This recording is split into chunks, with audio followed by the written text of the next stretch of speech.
Hey guys, today I'm going to tell you how to find hidden locked chats on WhatsApp on Android.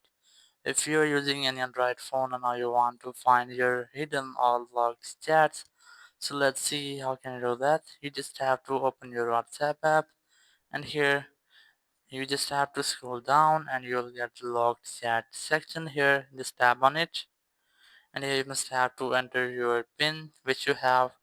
It might be your screen pin code. You must have to enter that and tap on continue option, and it will unlock your chats, and you can easily find your hidden chats here.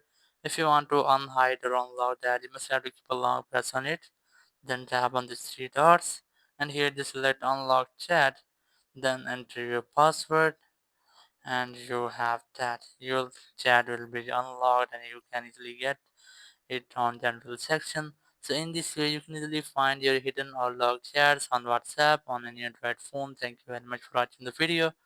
Until next video, bye bye.